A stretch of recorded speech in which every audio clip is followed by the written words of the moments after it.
क्या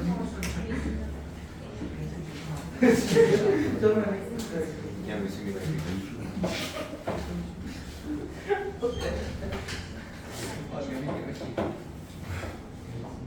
बैठ जाओ भाई।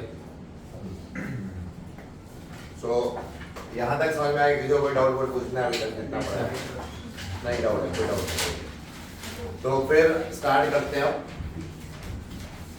आपको समझना होगा कुछ टर्म यहाँ पे, जैसे ये ग्राफ अभी हम बना रहे हैं, energy versus progress of reaction. ठीक है, अब नए टॉपिक पे जा रहे हैं। ऑर्डर वगैरह हमने कंप्लीट किया। Energy versus progress of reaction, या इसको बोलते हैं एनर्जी प्रोफाइल डायग्राम, है ना? क्या बोलते हैं? Energy profile diagram. तो यहाँ मान लो रिएक्शन चालू हुई, रिएक्टेंट्स यहाँ पे है, तो रिएक्टेंट से प्रोडक्ट तुरंत बनता है या थोड़ा टाइम लगता होगा? लगता होगा भाई, हाँ? क्यों भाई? यहाँ रिएक्टेंट ए और बी मान लो रिएक्ट के, तो ये थोड़ा तुरंत प्रोडक्ट बन जाएगा। ऐसे ऐसे थोड़ी ना लाइन जाती है। यहाँ प्रोडक्ट बन रहा है मान लो। प्रोडक्ट बनने में क्या होता है? टाइम लगता है कि नहीं? यस। जो भाई फील आ रही है, तुम्हें समझ में आ रहा है मैं क्या कहना चाह रहा हूँ? समझ ही गए होगे तुम लोग, स्मार्ट हो। क्यों बायो वालों, फील आ रही है आपको? रिएक्टेंट अगर फ्यूजन होगा तो क्या तुरंत हो जाएगा प्रोडक्ट? क्यों भाई होगी बताओ? नहीं तुरंत थोड़ा प्रोडक्ट हो जाएगा। प्रोडक्ट बनने में टाइम लगेगा ना भाई, कुछ समय लगता है। तो वही चीज है, ये जो है उस प्रोडक्ट को एक एनर्जी बैरियर को क्रॉस करना पड़ेगा। क्या बोला? और जब वो एनर्जी बैरियर क्रॉस कर लेगा तब प्रोडक्ट की फॉर्मेशन चालू होगी। समझ लो, प्रोडक्ट की फॉर्मेशन इस रीजन में चालू नहीं हुई है, यहां तक पहुंचना पड़ेगा। ठीक है, और इस पॉइंट को क्या बोलेंगे बोलो? इस पॉइंट पे रिएक्शन जब चालू हुआ तो यहाँ पे क्या बना रहा है? फ्यूजन होके क्या बना रहा है? Activated complex. क्या बना रहा है? Activated complex. इस पॉइंट को हम लोग ट्रांजिशन स्टेट भी कहते हैं। ठीक है, तो ये एक्टिवेटेड कॉम्प्लेक्स बना रहा है, समझ रहे हो? और फिर जब ये बन जाएगा अब प्रोडक्ट बनना चालू होगा। समझ में आया? प्रोडक्ट मान लो एक ही रिएक्शन में दो प्रोडक्ट्स बन रहे हैं ना? क्या बोला? एक रिएक्शन में दो प्रोडक्ट्स हैं। एक पहले ही बन जा रहा है, एक क्या बन रहा है? पहले ही, और ये बाद में बन रहा है।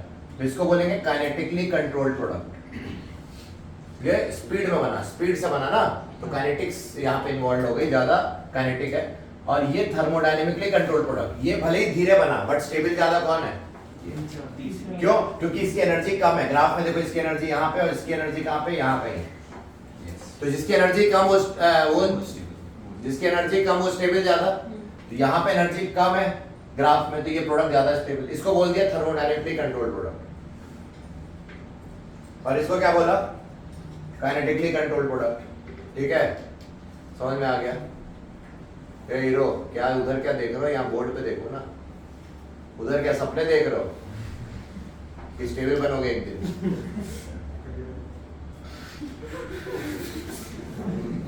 ये देखो इधर, समझ में आ गया?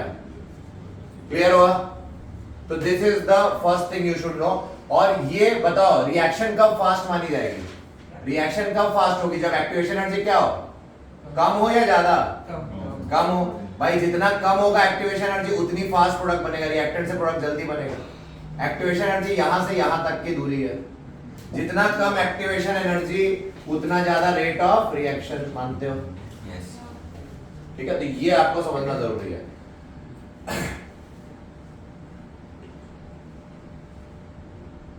तो एक्टिवेशन एनर्जी कम, रेट ज्यादा। अच्छा बताओ, एक्टिवेशन एनर्जी कम कैसे की जा सकती है?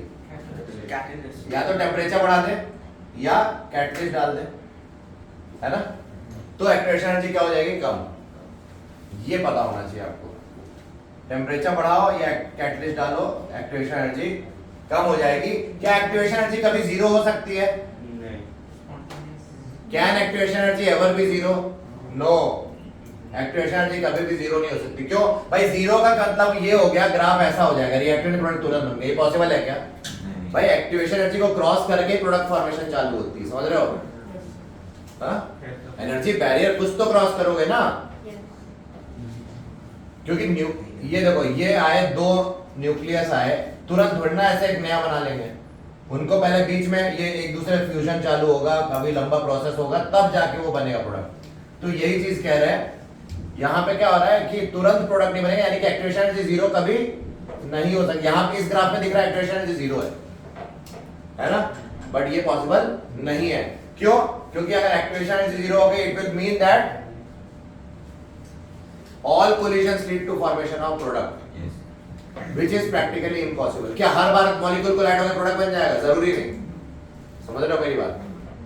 इससे एक डेफिनेशन याद आती है कि इफेक्टिव कोलिजन की डेफिनेशन क्या है। इफेक्टिव कोलिजन इसे कहते हैं the collision in which product formation takes place. क्या बोलेंगे? द कोलिजन इन विच या during which product formation, product form हो जाए।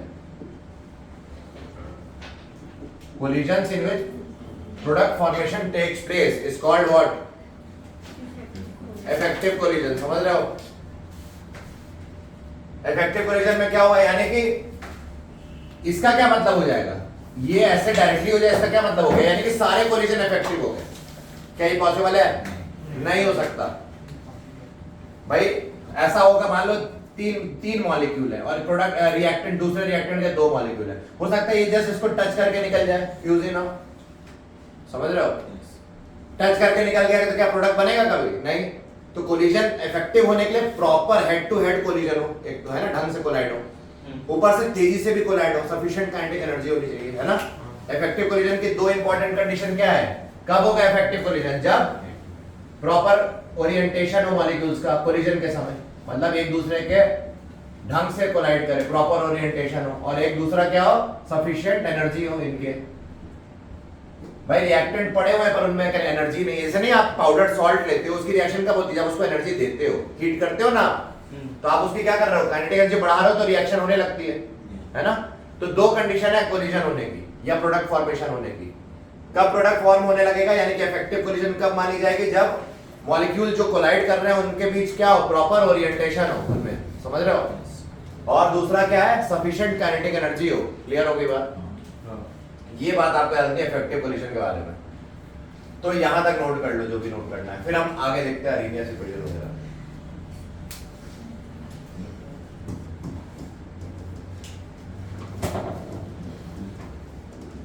आज हम सिर्फ अरेनियस इक्वेशन को एनालाइज करेंगे डिटेल में, और नेक्स्ट क्लास कोलिजन थ्योरी से उसको मर्ज करेंगे, देखेंगे क्या फ्लॉज है उसमें, कोई फ्लॉ है कि नहीं, है ना, कोई प्रॉब्लम है क्या कोलिजन थ्योरी में। नेक्स्ट क्लास में वो देखेंगे। आज हम लोग मैथमेटिकल एनालिसिस करेंगे अरेनियस इक्वेशन की, उसमें ज्यादा थ्योरेटिकल बात नहीं करेंगे, ठीक है, क्योंकि numerical oriented. Basically I am going to do Arrhenius equation today with respect to numericals, कि न्यूमेरिकल हमारे बनने के लिए। फिर हम लोग कोलिजन थ्योरी को कल और डिटेल में देख लेंगे, ठीक है। तो यहाँ तक नोट कर लो, कर लिया, very good.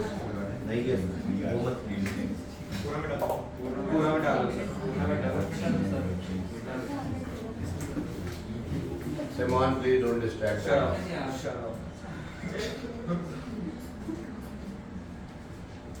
Why do you all come? भाई भूमि भी बात करे जा रही है, आप भी बात कर रहे हो। जब पढ़ना ही नहीं है तो आराम से घर पे बैठो, है कि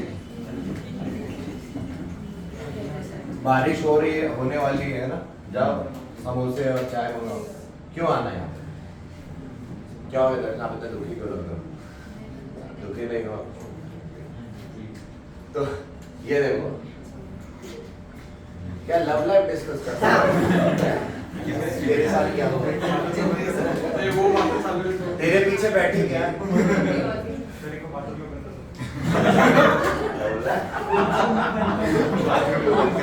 बाजू में बैठी, ये झटके देता होगा भाई, ब्रेक मारता होगा बैठा के।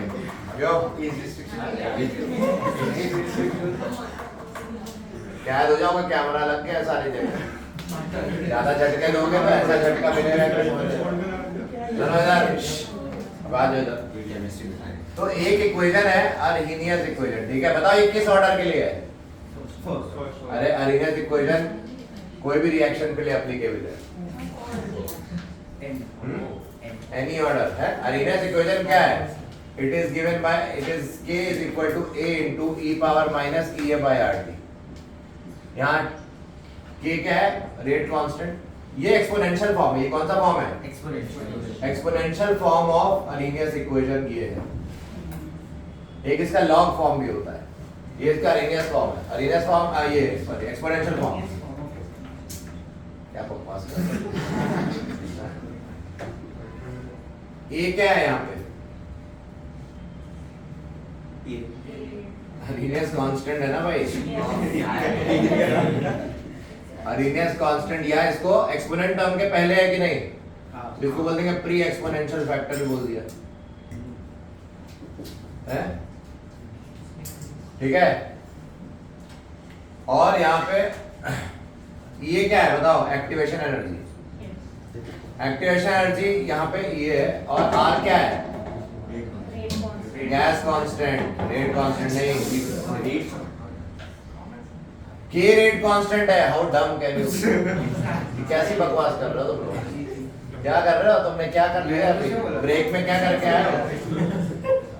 ऐसे करते हैं, ठीक है। Temperature in kelvin, temperature in kelvin, ठीक है। क्यों भाई, समझ में आ गया? Absolute temperature in kelvin. अब देखो इधर ध्यान दो। अगर एक्टिवेशन एनर्जी मैंने इस फॉर्मूले में क्या कर दिया? जीरो कर दिया। क्या कर दिया? या टेम्परेचर इनफाइनाइट कर दिया। टेम्परेचर क्या कर दिया? इनफाइनाइट। इसका क्या मतलब होगा? इस फॉर्मूले जरा पुट करो। ये जीरो रखो या टी इन्फिनिटी करो। पहली बात क्या दोनों पॉसिबल है? नहीं। टी इन्फिनिटी आप प्रोड्यूस कर सकते हो अर्थ में? इतना एकदम हाई टेम्परेचर तो पॉसिबल नहीं है इन्फिनिट टाइम। और ये जीरो हो सकता है? कभी नहीं, क्योंकि ये अगर जीरो होता हमने बताया इसका मतलब हो गया सारे कोलिजन इफेक्टिव हो गया। वो प्रैक्टिकली पॉसिबल नहीं है ना। तो ये दोनों बातें तो हो नहीं सकती मैंने बताया। लेकिन अगर इस फॉर्मूले में डालो तो क्या मिलेगा? e टू द पावर क्या हो जाएगा? 0 1। तो k किसके बराबर हो जाएगा? a। यानी कि इसका ये मतलब हुआ कि रेट कांस्टेंट की डेफिनेशन क्या, या a की डेफिनेशन क्या होगी? a is the maximum value of k। बोलो क्या? Maximum value of k। बोलो मानते हो? क्यों? यानी कि हम बोल सकते हैं a is nothing but k max. यहां पे लिख सकते हो k is equal to k max into e power minus a by rt। क्यों मालूम है भाई? इन्फिनिट टेम्परेचर पे तो रेट बहुत भयानक होना चाहिए था, यानी कि तुरंत प्रोडक्ट बन जाएगा। तो मैक्सिमम रेट कांस्टेंट क्या हो जाएगी? मैक्सिमम हो जाएगी ना उस समय। अरे rate is proportional to rate constant. Yes.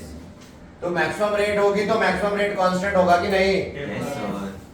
तो रेट कांस्टेंट मैक्सिमम हो गया। और ये वैल्यू जब हमने ये जीरो डाली तो वो k किसके बराबर हुआ? a। मतलब a जो है वो मैक्सिमम रेट कांस्टेंट हो गई ना। तो इसकी डेफिनेशन मिल गई हमें। It is the maximum value of rate constant, है ना। ये सब मैथमेटिकली बात हो रही है, इनका थ्योरेटिकल हम सिग्निफिकेंस नहीं बात कर रहे हैं। तो a को डिफाइन कैसे कर सकते हो? a is nothing but the maximum value of rate constant. अब सुनो ये टर्म देखो, what does this term represent? ये टर्म क्या रिप्रेजेंट कर रहा है? बोलो। e power minus e by rt। ये टर्म भी आपके एनसीईआरटी में भी क्वेश्चन है और कॉम्पिटिशन में पूछा गया है। ये टर्म बताता है फ्रैक्शन ऑफ मॉलिक्यूल्स। सुनो इधर, इधर देखो, e बाय rt इसको लिख सकते हैं क्या? k अपॉन a लिख सकते थे कि नहीं? यस। तो ये क्या हो गया? a क्या है? a की जगह हम k मैक्स लिख सकते हैं कि नहीं? यस। यानी कि ये बता रहा है कि होना चाहिए था जितना रेट कांस्टेंट, कितना होना चाहिए था? ये विद रिस्पेक्ट टू कितना है? With respect to maximum. यानी कि जब k था तो मॉलिक्यूल्स मान लो n थे, और जब k मैक्स था तो कितने मॉलिक्यूल्स थे? n max. तो हम अगर उनका रेशियो वाइज देखें तो हम बोल सकते हैं कि also representing this term is representing fraction of molecules. Fraction of molecules undergoing effective collision. Undergoing, अरे इफेक्टिव कोलिजन होता तो मैक्सिमम होता के, उसके रिस्पेक्ट में कितने गए इफेक्टिव कोलिजन? मैक्सिमम के रिस्पेक्ट में कितने हो पाए इफेक्टिव? समझ रहे हो? वो रेशियो है अंडरगोइंग इफेक्टिव कोलिजन। ये आप याद रख लेना। ये एग्जाम में पूछा जाता है। या इसका एक और मतलब है, fraction of molecules having energy equal to और greater than kinetic energy equal to और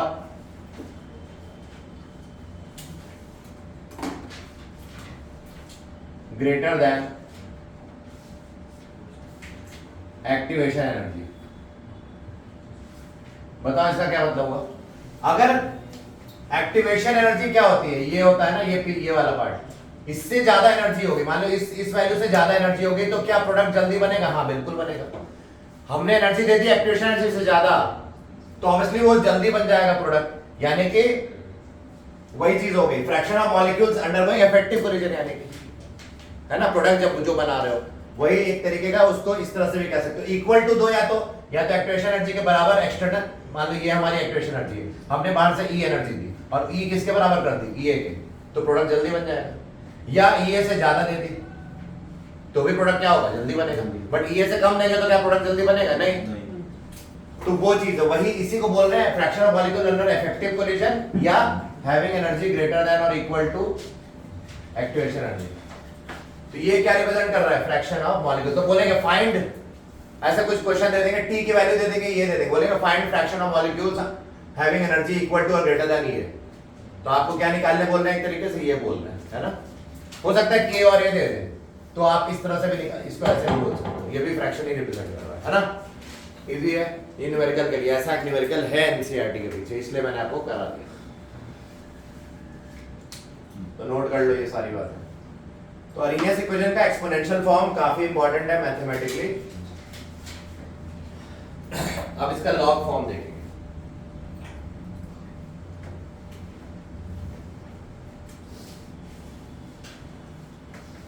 बताओ, तुम बताओ जरा, क्या नाम है, तुम बताओ आदित्य।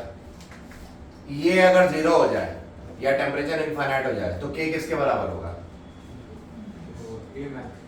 ए के ना, ए मैक्स क्या होता है? ए तो के मैक्स के बराबर, ए के बराबर है। इसका क्या मतलब हुआ इंग्लिश लैंग्वेज में? अगर ये इनफिनिट जीरो हो जाए, टी इनफिनिट हो जाए, तो हम बोलेंगे क्या? ऑल कोलिजंस आर इफेक्टिव, मतलब हर बार प्रोडक्ट बनेगा कोलाइड होने पे। जैसे ही कोलाइड हुआ प्रोडक्ट बन रहा है, जितने मॉलिक्यूल कोलाइड हो रहे हैं प्रोडक्ट बना रहे हैं। क्या ये प्रैक्टिकली पॉसिबल है? नहीं। यानी कि के ए कभी भी के मैक्स के बराबर प्रैक्टिकली नहीं पहुंचना चाहिए, हाँ, इट्स नॉट पॉसिबल। तो हम मान लेते हैं अगर पहुंच पाता तो मैक्सिमम वैल्यू क्या होती, और एक्चुअली में कितना पहुंचा? के होना कितना चाहिए था? मैक्सिमम कितना, बट उसके रिस्पेक्ट में के ही पहुंचा।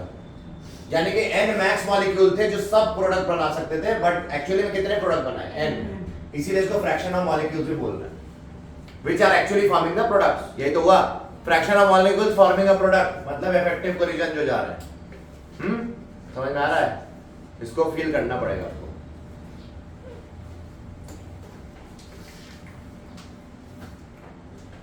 तो ये हो गया अपना, मिटा दे। अरेनियस इक्वेशन का एक्सपोनेंशियल फॉर्म देख लिया। अब इस पे एक क्वेश्चन भी देखते हैं।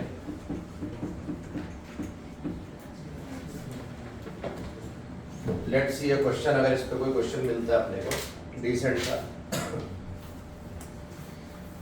तो इस पे क्वेश्चन है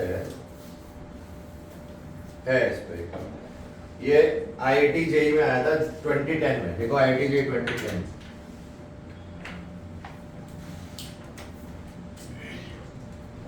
प्लॉट्स शोइंग वेरिएशन ऑफ, और ये नीट में भी आ सकता है, इसका मतलब ये मत सोचना कि जेई में आया तो नीट में नहीं आया। Variation of k with temperature are given. The plot which follows Arrhenius equation,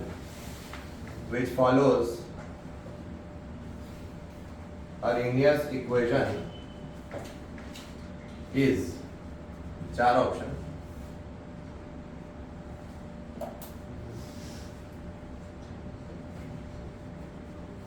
दूसरा K वर्सेस T ऐसा। तीसरा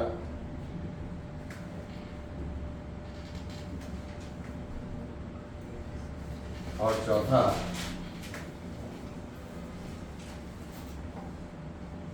ठीक है, ये 4 ग्राफ दे रखे हैं आपको और बोला है बताओ कौन सा ग्राफ अरेनियस इक्वेशन को रिप्रेजेंट कर रहा है, कौन सा ग्राफ अरेनियस इक्वेशन को रिप्रेजेंट कर रहा है। ठीक है, अब देखो इधर ध्यान से, k इज इक्वल टू हमने बताया था a into E power minus E A by R T, हाँ या ना? बताओ टेम्परेचर बढ़ाने पे k बढ़ेगा कि नहीं? सोचो, अगर t बढ़ाओगे तो ई ए बाई आर टी टर्म कम होगा, बट माइनस लग गया मतलब बढ़ जाएगा, तो ये टर्म भी बढ़ जाएगा तो k भी क्या हो जाएगा? बढ़ेगा। लेकिन कैसे बढ़ेगा? समझ में आ रही बात? बढ़ भी रहा है पर एक्सपोनेंशियली बढ़ रहा है, ये मतलब हुआ इसका। ठीक है, तो नोट कर लो।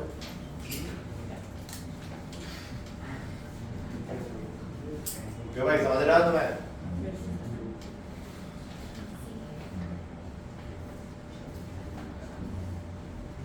तो ऐसे बेकार से सवाल आते रहते हैं, आप लोग आईआईटी को पता नहीं क्यों टेंशन लेते रहते हैं। नीट जेईई एकदम आसान एग्जाम है, बस थोड़ा अच्छे से पढ़ना होता है और रिवाइज करना होता है। रिवाइज नहीं करोगे तो तुम जितना ही पढ़ लो सब वेस्ट ही है ना? Without revision it's just you are wasting time, no point even practising for, मतलब सोचना भी नहीं, सपने भी नहीं देखना चाहिए का, अगर तुम रिवाइज नहीं कर रहे। Revision is the key to success. और कौन सा रिवीजन? कांस्टेंट रिवीजन, मतलब आपको कंसिस्टेंसी चाहिए अपने प्लान में, otherwise you can not succeed in NEET और JEE, any exam. NEET JEE जो बोर्ड भी नहीं कर पाओगे चाहे कंसिस्टेंसी नहीं है, फिर भी बोर्ड लेकिन तुम एंड में भी चालू करते हो कर ले जाते थोड़ा मोड़ा, है ना? पर नीट जेईई तो भूल ही जाओ, पॉसिबल ही नहीं है कि आप पूरे साल भर नाक करो और आपको एकदम से एंड में 2 महीना कर लो हो जाए, नहीं हो सकता। तो these are exams which require your तपस्या, कंसिस्टेंसी लगातार होनी चाहिए। नीट जेईई जो आप रजिस्टर कर लेते हो मजे मजे में कि हाँ मैं नीट करूंगा, नीट करना है, पर पता होना चाहिए नीट क्या है, जेईई पढ़ना है, जेईई पता होना चाहिए। तो ये एग्जाम टाइम पास के नहीं है, इसलिए मैं आपको जब पढ़ाया भी जा रहा है तो इन डेप्थ पढ़ाया जाता है। क्यों भाई, पढ़ाया जाता है कि नहीं इन डेप्थ? देख लो इंफॉर्मेशन दिख ही रही है इन डेप्थ है कि नहीं? क्यों भाई, हमजा बताओ, उदायन और हमजा बताएंगे, सही है ना? मजा आ रही है? Yes. तो उसी पैटर्न पे पढ़ाया जाता है जिस पैटर्न पे जेईई और नीट एक्चुअली है। अननेसेसरी कोई फायदा नहीं पढ़ा के, एक्स्ट्रा जितना ही पढ़ाओ जितना जरूरी है। थोड़ा एक्स्ट्रा बताना पड़ता है, थोड़ा तो भाई बताना पड़ता है। क्यों भाई, रिवाइज करना जरूरी है कि नहीं लाइफ में? तो कब से सुन रहे हो, इतनी बार सुन रहे हो, कब करोगे? नेवर, नेक्स्ट ईयर करोगे। बहुत अच्छा।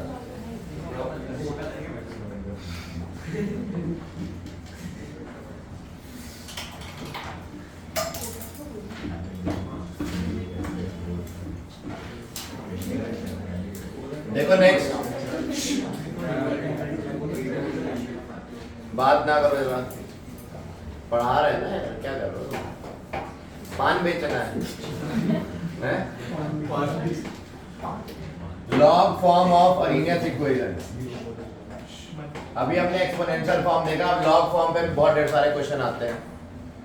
आपका तो कुछ हो ही नहीं सकता लाइफ में, आप छोड़ दो पढ़ना, आप जाओ कासल संभालो। भाई आप सीधा आप उनके बहकावे मत आओ, आपका करियर बर्बाद कर देगी। आप क्यों बर्बाद हो रहे हो उसके वजह चक्कर में? आपसे मैं एक्सपेक्ट कर रहा हूँ भाई रिजल्ट, अभी से नहीं बैठना है। चलो ठीक है, रहने दो अभी। ये देखो k इज इक्वल टू क्या बताया था, अरेनियस का एक्सपोनेंशियल फॉर्म क्या था, ये था कि नहीं? हाँ या ना? अगर मैं दोनों तरफ ln ले लूं, है ना, क्या लूं? अरे क्या बोल रहा है? No comments. हाँ, ln a, अबे चुप हो जाना भाई, क्या बात? सिग्नल पे चले जाओ तुम लोग, भीख मांगो वहां पे खड़े है, वहाँ हल्ला मचाते रहो, ऐसे कूदो नाचो, है ना, डांस करो तुम रोप पे ऐसे खड़े होके, वो दिखाओ।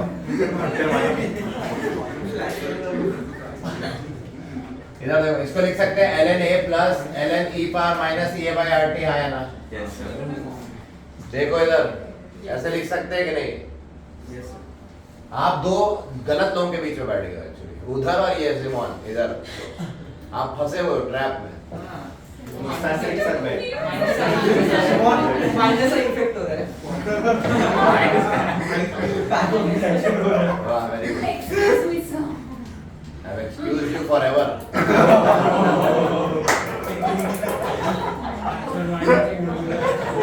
Silent go back.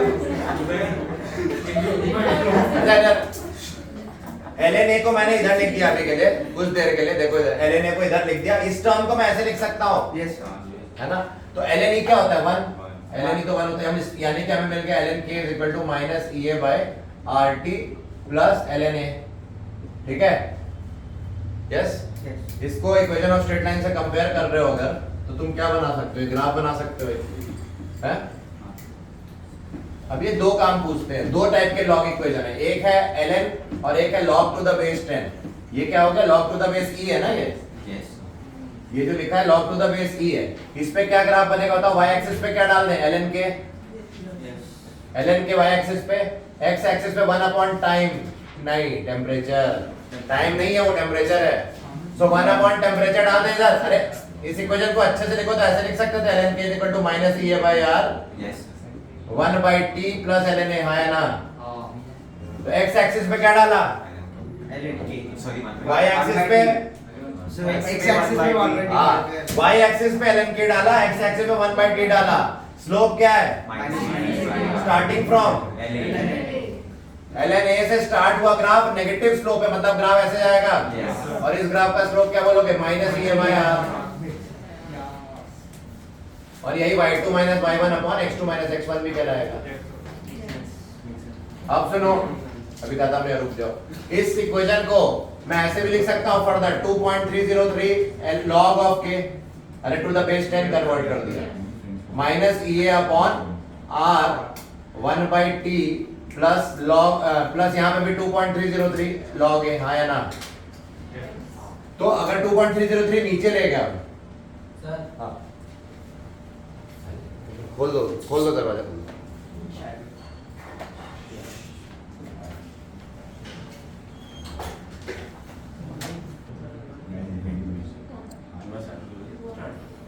ठीक है, log k की वैल्यू क्या हो जाएगी? 2.303 नीचे ले लो तो इधर आ जाएगा माइनस e अपॉन 2.303 r, हाँ या ना? Into 1 by t plus log a, क्योंकि ये कैंसिल हो जाएगा इससे 2.303। ये जो इक्वेशन आई है, यहाँ पे इसके लिए भी ग्राफ प्लॉट कर सकते हो। कैसा ग्राफ प्लॉट करोगे? देखो इधर log ऑफ k यहाँ आ जाएगा कि नहीं? 1 by t, फिर इधर आ गया log a पे कट करेगा कि नहीं? और ये भी ऐसे दिखेगा सेम।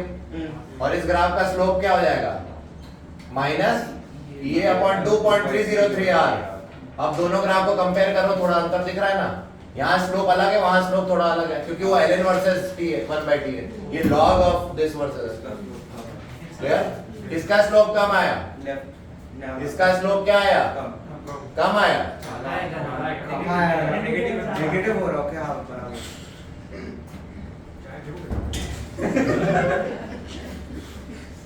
ठीक है, नोट करो।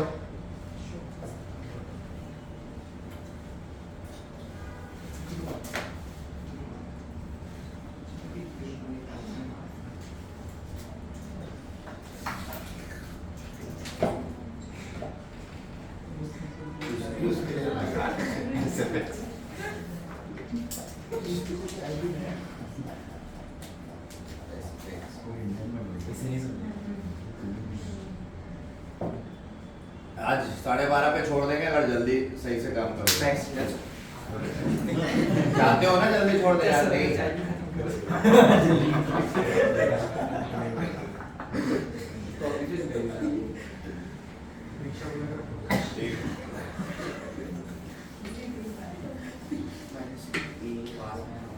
नोट करो भाई। ठीक, तो लॉग फॉर्म भी अब तुम सीख गए हो। इधर देखो ध्यान से,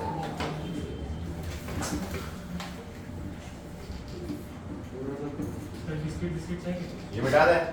नहीं नहीं नहीं, नहीं, नहीं। जाने तो सर पूरा तुम लोग ने फोटो तो ले ही ली होगी। बेटा तो सर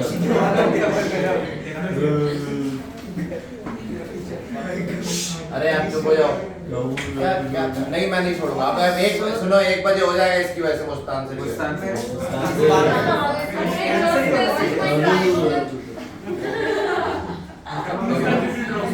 अब चुप हो जाओ। ये देखो, जब टेम्परेचर T1 मान ले, T इनिशियल मान ले, टेम्परेचर क्या मान ले, तो यहाँ पे जो ग्रेड कांस्टेंट था, है ना, उसको K इनिशियल बोल दे, ठीक है। और जब टेम्परेचर क्या हुआ फाइनल, तो रेट कांस्टेंट को क्या बोल दिया, K फाइनल। तो जब मैं इसमें अरिनियस वाले सब्स्टिट्यूशन करूंगा, क्या बताया था equation, log K is equal to क्या बताया था, अरे बताया ना, minus E upon 2.303 R 1/T plus log A। तो इसमें हमने बताया यहाँ K इनिशियल डालोगे तो यहाँ क्या आएगा, T इनिशियल आया ना, K इनिशियल लिखा तो यहाँ T इनिशियल। और इसी तरह एक और इक्वेशन बनेगी, K final is equal to minus, equation energy तो सेम रहेगी क्योंकि सेम इक्वेशन है ना, रिएक्शन ही सेम है, प्लस log A, ये भी सेम रहेगा क्योंकि रिएक्शन सेम है, ये तो कांस्टेंट होता ही है। अब सब्ट्रैक्ट कर दो, log KF minus log KI, this minus this करोगे तो ये आ जाएगा log KF by KI is equal to this minus this, क्या तो log A कट गया, हाँ, और यहाँ मिल गया E upon 2.30 R 3R 1 upon T initial minus 1 upon T final. ये सॉल्व करोगे तो आ जाएगा, ठीक है। मैथ्स है, बाकी तो बीच के स्टेप मैथ्स भी करके दिखाऊं, बीच में कर लोगे। log A वाला टर्म गायब हो गया ना, दिस माइनस दिस किया हमने, this equation minus this equation, जिससे तो हमें ये मिल गया, और log A टर्म गायब हुआ, और दिस माइनस दिस किया तो, क्योंकि minus of minus, this minus of minus ये मतलब ये प्लस टर्म में आ गया ना, जीरो कैसे आ जाएगा, ये अपॉन ये T इनिशियल है, T फाइनल है, टेम्परेचर तो अलग है ना, तो ये आ गया कि नहीं। तो जब दो डिफरेंट टेम्परेचर दिए हो तो और उस पे रेट कांस्टेंट ही हो तो निकाल सकते हो। वेरी इंपॉर्टेंट, इस पे न्यूमेरिकल आने ही आने, ठीक है, नोट कर लो।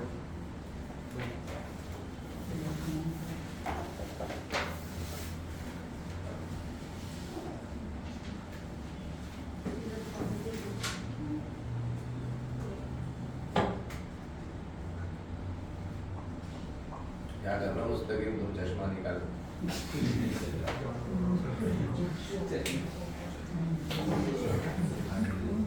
ठीक है, अब देखो इधर,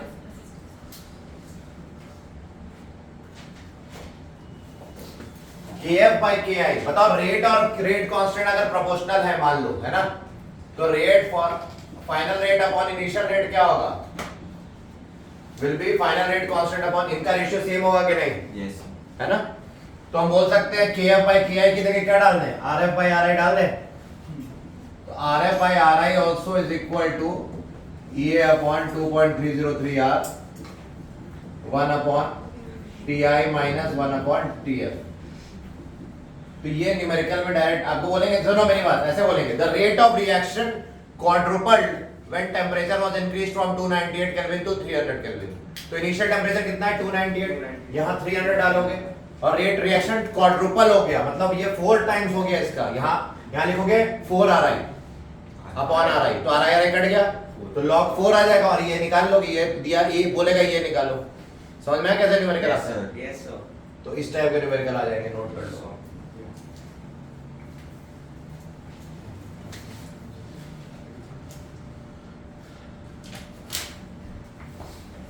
तो इस पे कुछ क्वेश्चंस कर सकते हैं, वो बुक देना, नोट करो तब तक ये।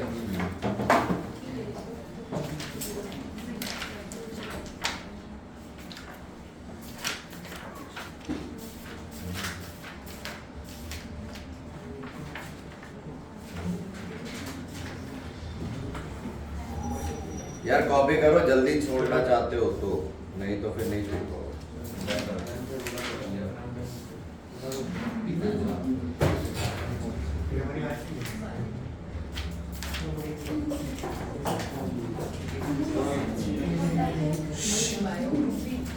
काम करो भाई जल्दी, fast.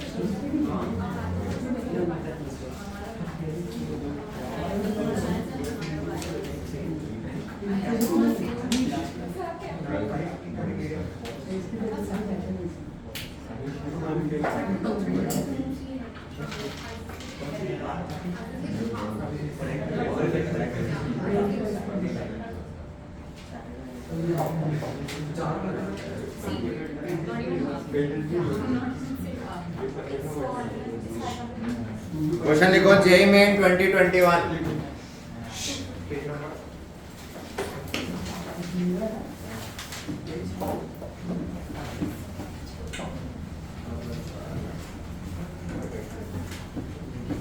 JEE main 2021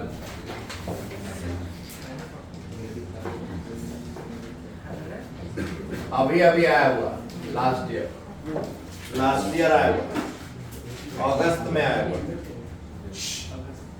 for reaction A to B, the rate constant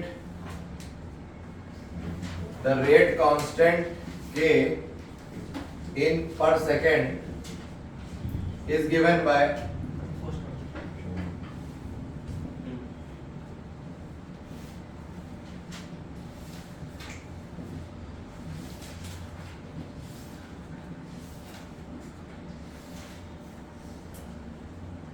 ठीक है 2.47 into 10 power 3 by temperature in Kelvin। the energy of activation पूछा है इन किलो जूल। याद रखना यहाँ पे एनर्जी ऑफ एक्टिवेशन जूल में आती है पर केल्विन पर मोल, सॉरी जूल में आती है।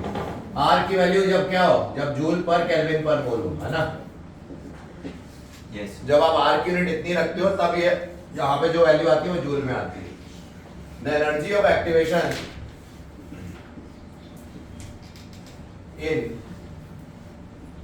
Kilo joule per mole is, are they रखा है आपको 8.3, ये इंटीजर टाइप था, आपको बोला गया है नियरेस्ट इंटीजर में लेके आओ।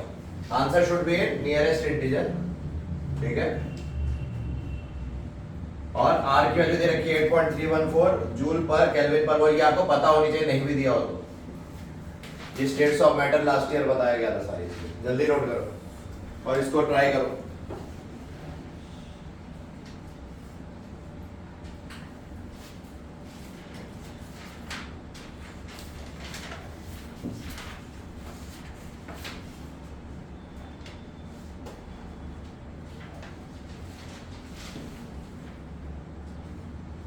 और वो ग्राफ वाला जो क्वेश्चन कराया था ना अभी, वो 2021 में भी आया हुआ है अगस्त में।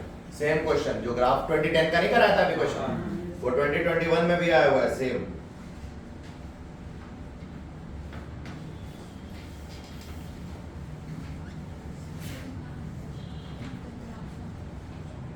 तो इसका आंसर आना चाहिए 47।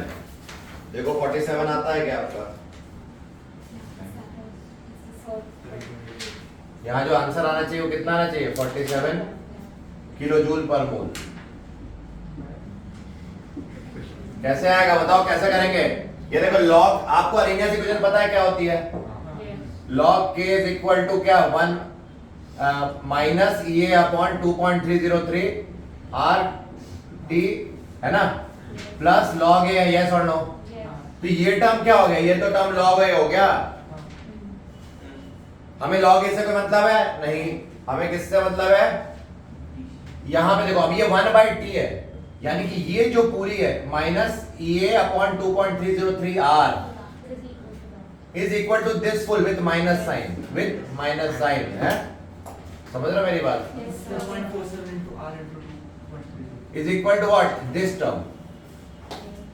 क्लियर हो रही बात? कंपेयर कर रहे हैं ना हम दोनों इक्वेशंस को। जब कंपेयर करोगे इसको इससे, तो ये टर्म इसके बराबर होगा। अब ये आ जाएगा आपका आराम से, कुछ है ही नहीं समझ में।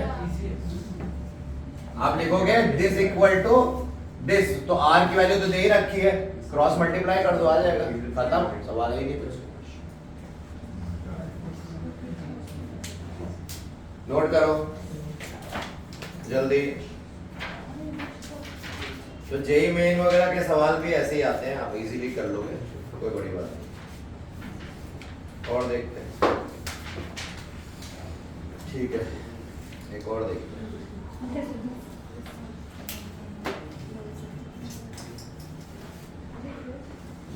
जे मेन 2021 फरवरी, ये तो अगस्त में आया था शायद, ये कब आया था? चलो जब भी आया हो, हम फरवरी का देखते हैं।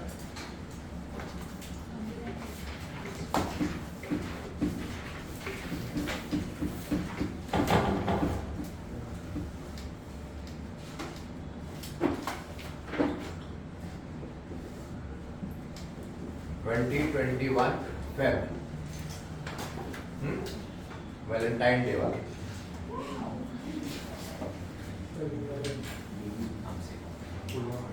मैं 3 क्वेश्चन लिखूंगा, तीनों फरवरी में आए हुए, बट अलग अलग दिन आए होंगे क्योंकि डेज अलग अलग होते हैं, स्लॉट्स अलग, evening morning. Fraction of molecules crossing activation energy barrier, crossing activation energy barrier is equal to e power minus x. बोल रहे हैं डिटरमिन एक्स, और दे रखा है ई नॉट, सॉरी ये दे रखा है 80.3 kilo joule per mole, temperature 700 kelvin and R की वैल्यू 8.314 जूल पर मोल पर केल्विन। ठीक है, एक तो ये, और जे मेन फिर से एक और लिख रहा हूं, 2021 में आया हुआ फेब। ये ग्राफ दे रखा है इन्होंने ऐसा, log k वर्सेस 1/t, और यहाँ पे स्लोप, सॉरी ये इक्वेशन कौन सी दे रखी है, a of a plus b of b gives c of c plus d of d, ऐसी कोई रिएक्शन है, और उसके लिए ये ग्राफ है। 2 क्वेश्चन लिखा है, ये क्वेश्चन ये लिखा, एक यहाँ पे देखते हैं, और ये ग्राफ दिया, इसका स्लोप दे रखा है इस ग्राफ का -1000 -10,000। ओके, बोल रहे हैं अगर if rate constant k at t is equal to temperature कितना 500 kelvin is 10 power minus 5, then temperature at which k is 10 power minus 4 is easy है। अरे ऊपर वाले इजी हाँ easy है। 1/7 कैसे करेंगे देखें, fraction of molecule crossing activation energy मतलब E e पावर, हाँ तो e पावर माइनस x को हम बोल सकते हैं e power minus e by rt है, ये बस 1/7 x आ जाएगा, इजी है। तो x क्या है यहाँ पे, x is nothing but e by rt, इससे सॉल्व हो जाएगा। ठीक है, ये करते हैं, ये अपनी ये वाली इक्वेशन हो जाएगी log k final by k initial is equal to e by 2.303 r 1/t initial, अभी फार्मूला बताया हुआ है, upon 1/t final. t initial कितना दिया है, जब 500 केल्विन, तब ki क्या दिया हुआ है, ये मतलब ये दे रखा है 500 केल्विन और ki दे रखा है कि नहीं। Yes sir. तो फाइनली क्या पूछा आपसे, tf पूछा है, कब, जब kf क्या हो जाए 10 पावर माइनस 4, यहाँ 10 पावर माइनस 4 डाल देना, ये कितना दिया है 10 पावर माइनस 5, यहाँ कितना है 500 केल्विन आया ना। अब ये दिया है क्या, ये नहीं दिया है, पर वो स्लोप से आ जाएगा, क्योंकि आपको मालूम है स्लोप होता है माइनस ए अपॉन 2.303 आर, और ये हो जाएगा -10,000 के, इससे ये आ जाएगा। समझ रहे हो क्या करना है, यानी कि 2 इक्वेशन बनेगी, एक इक्वेशन ये और एक इक्वेशन वहां से आ गई स्लोप से। ठीक है, आसान है। तो आप देखो जेई मेन कितना इजीली आपको सवाल सारे बन जा रहे हैं बिना कोई easy है। डायरेक्ट है। तो that's what I am saying कि ये टफ नहीं होता, बट आपको रिवीजन का एग्जाम है, these are exams of consistency, not high level. ऐसा कोई जेई मेन वगैरह तो एकदम ही आसान होते हैं, एडवांस में डेफिनेटली आपको थोड़ी मेहनत करनी पड़ेगी, वो भी बहुत टफ नहीं होता, इजी होता है, बट मेंस तो मतलब मजाक ही है, पर कंसिस्टेंसी होनी चाहिए। ठीक है, आपको हमेशा हर चीज याद अगर रह रही है पूरे साल भर, मतलब आपका जेई मेन में 100 ही आ रहा है, और ये चीज आपको फिजिक्स में भी करनी है, मैथ्स में करनी है, और बायो वालों को नीट में भी करनी है ना, सेम चीज है, इट्स ऑल कंसिस्टेंसी। ठीक है, ये इसका ढक्कन कहाँ है यार, क्या किधर रख दिया, हाँ।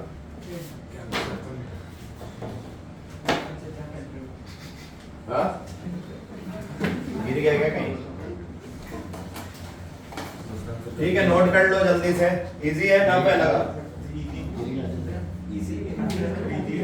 अब तो लगा लोगे सारे सवाल। हाँ? देखो आज हमने जो किया ये मैथमेटिकल एनालिसिस है, कोलिजन थ्योरी अब इन डेप्थ बाद में जाएंगे, उसके बाद कंसेक्यूटिव रिएक्शन, पैरेलल रिएक्शन पढ़ेंगे और फिर ये चैप्टर कल एडवांस के भी सवाल लगाएंगे कल मतलब नेक्स्ट क्लास जब भी, ठीक है? ठीक है, अब आप जाओ एंजॉय करो। Thank you.